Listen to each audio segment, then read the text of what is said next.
Hoje o foco são três gigantes da Bolsa Brasileira: Petrobras, Banco do Brasil e Vale. Exato. São empresas bem conhecidas, né? Lucrativas, pagadoras de dividendos. E que, olhando informações recentes, podem estar em pontos interessantes para quem pensa, tipo, a longo prazo. Vamos dar uma olhada nisso. Pois é. É importante sempre olhar além da volatilidade do momento, né? Focar nos fundamentos, nas perspectivas. E hoje a gente vai se basear em dados, métricas dessas empresas que têm chamado a atenção. Legal. Começando então pela Petrobras. É uma empresa que, bom, sempre gera muita discussão, né? Estatal, aquele histórico todo. Uhum. Mas aqui, para nossa análise, o foco é o investimento, é o negócio, os números. É uma das 10 maiores do mundo no setor, pagou muito dividendo historicamente. Sim, e os dados mais recentes, eles reforçam um pouco essa visão. Nossos estudos mostram um dividend yield de perto de 17%. 17. É bastante coisa. É bem expressivo. O preço sobre o lucro, o PL, está em 8,6% e o ROI está ali entre 12% e 13%. E o payout? Quanto do lucro distribuíram? Olha, no último trimestre que reportaram, ficou em torno de 48%. Entendi. E aquele cálculo de preço-teto pelo método Bazin, como fica para a Petrobras? Então, usando essa metodologia que projeta um preço máximo baseado nos dividendos esperados, o cálculo deu R$ 129,66. 129. Isso sugere, né, um potencial de valorização, claro, se essa distribuição de lucro se mantiver forte. Mas, lembrando, é uma empresa de commodity, o preço do petróleo pesa muito. Ah, sim, esse é um ponto-chave, né? Se o petróleo sobe, o resultado tende a melhorar, imagino. Com certeza, a correlação é bem direta. Mas, sabe, olhando a operação em si, também vieram notícias boas. A produção de óleo e gás cresceu 5,4% em relação ao final de 2024 e tem um FPSO novo, o Almirante Tamandaré, que já começou a operar e isso aumenta a capacidade. Legal. E, bom, tem a questão geopolítica, né? Tensões lá no Estreito de Hormuz, por exemplo, podem até jogar o preço do petróleo para cima no curto prazo.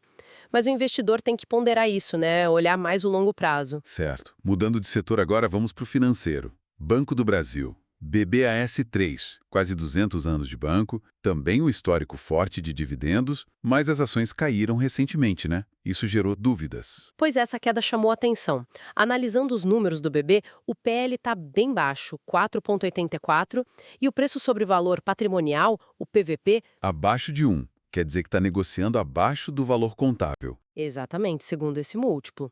É verdade que teve uma queda no lucro líquido ajustado que saiu recentemente, e isso pode ter pesado na cotação. Mas e a operação? A solidez do banco? Olha, por outro lado, a carteira de crédito deles cresceu bem, 14,4% em 12 meses, e o índice de Basileia, que é super importante para a saúde do banco, está em 14,1%, considerado bem saudável. E a rentabilidade? O ROI está em 16,7%, é um bom número. E os dividendos? Como ficam projetados? O dividend yield atual está na casa dos 11%.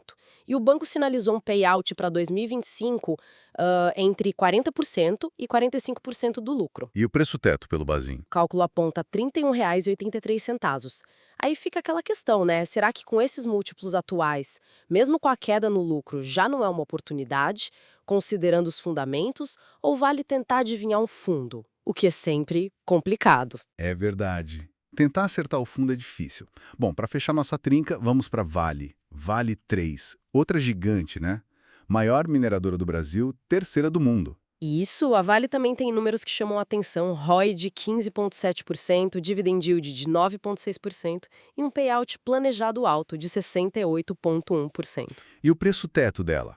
Pelo Bazin, 127,37. Olhando os dados operacionais mais recentes do primeiro trimestre de 2025, a produção de minério de ferro caiu um pouquinho, 4%, Ah, caiu. mas as vendas subiram 4%. Usaram estoque, provavelmente. Já cobre e níquel, a produção subiu 11%. E como isso bateu no financeiro? O EBITDA, por exemplo. O EBITDA foi de 3,21 bilhões de dólares, foi uma queda em relação ao mesmo período de 2024, mas muito por causa do preço do minério, que estava mais baixo. Entendi. Influência do mercado. Portaram tanto o custo caixa quanto o custo all-in. Mostram um esforço de eficiência. E a China continua sendo o grande mercado para a Vale? Sem dúvida. Mais da metade do faturamento vem de lá. E sim, a demanda chinesa por minério, a produção de aço por lá, andaram mais fracas ultimamente. Isso afeta o preço. É um risco, então. É um fator a se monitorar, com certeza. Mas, pensando a longo prazo, pode ser parte do ciclo do mercado, né? Se a demanda normalizar, pode ter sido uma janela de oportunidade. Entendi. Então, para a gente amarrar aqui, Petrobras, Banco do Brasil, Vale, líderes dos seus setores. Todas com seus desafios, né? Influência estatal em duas delas, a questão cíclica das commodities, mas pelos números que você trouxe, mostram fundamentos sólidos e um potencial de dividendo interessante. Exato. E aí, acho que cabe uma reflexão final, né? Considerando essa natureza cíclica das commodities, essa percepção de risco que o mercado às vezes coloca sobre estatais.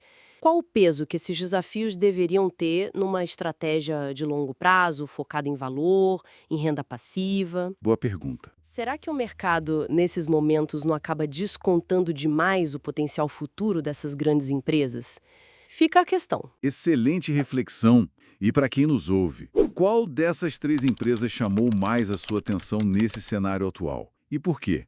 Deixe um comentário aqui com a sua opinião e não esqueça de curtir o vídeo, se inscrever no canal e ativar o sino de notificações para receber mais conteúdos como este.